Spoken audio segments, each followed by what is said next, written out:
இன்றைக்கி மீன் வறுவல் மாதிரியே இருக்கக்கூடிய வாழைக்காய் வறுவல் ரொம்ப ஈஸியாக எப்படி செய்கிறது அப்படின்றத இந்த வீடியோவில் பார்ப்போம். அதுக்கு முன்னாடி நம்ம சேனலை சப்ஸ்கிரைப் பண்ணாதவங்க சப்ஸ்கிரைப் பண்ணிக்கோங்க.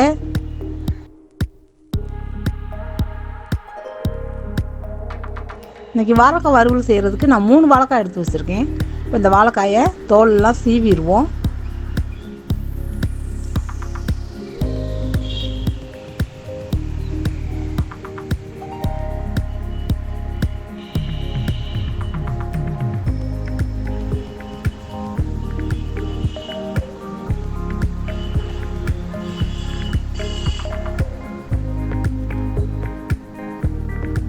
தோலெல்லாம் சீவிட்டு அந்த இதை அப்படியே ஸ்லைஸாக கட் பண்ணிக்கலாம்.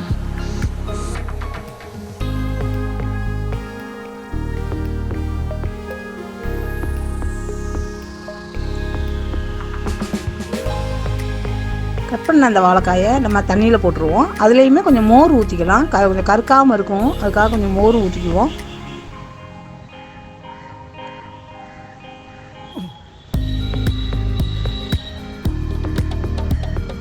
வாழைக்காய் வறுக்கிறதுக்கு இந்த வாழைக்காயில் கொஞ்சமாக தண்ணி ஊற்றி இந்த வாழைக்காயை இப்போ ஒரு கடாயில் வைப்போம். அதுக்கு கொஞ்சமாக மஞ்சத்தூள் கொஞ்சம் போட்டுக்கலாம். அதுக்கு வேண்டிய அளவு உப்பும் கொஞ்சம் சேர்த்துக்குவோம். தண்ணி நிறையா ஊற்ற வேணாம். ஒரு அரை வேக்காடு வெந்தாலே போதும். வாழைக்காய் ரொம்ப குழைய விட்டாலும் நமக்கு ரொம்ப குழஞ்ச மாதிரி போயிடும். இப்போ வேகட்டும், ஒரு 5 நிமிஷம் வேகட்டும்.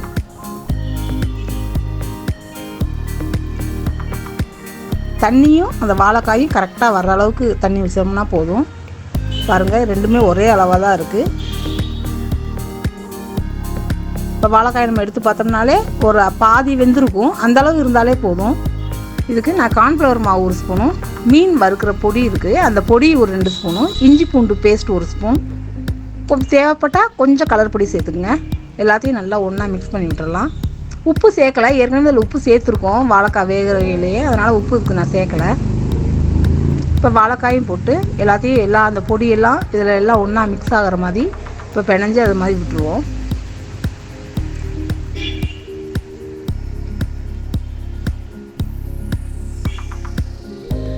இந்த அளவுக்கு எல்லாத்தையும் ஒன்றா பரட்டி வச்சிடலாம்.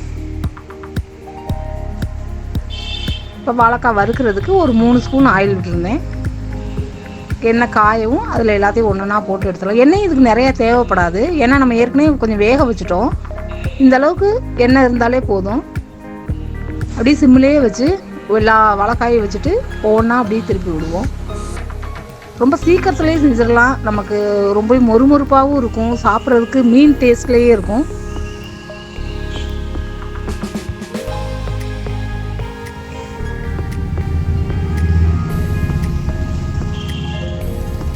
பாருங்க, வாழைக்காய் எவ்வளோ நல்லா மொறுமொறுப்பாகவும் நல்லாவும் வெந்திருக்கு. சாப்பிட்றதுக்கு ரொம்ப டேஸ்ட்டாகவும் இருக்கும். நீங்களும் இந்த டேஸ்டான வாழைக்காயை செஞ்சு பாருங்கள், எப்படி இருக்குன்னு சொல்லுங்கள்.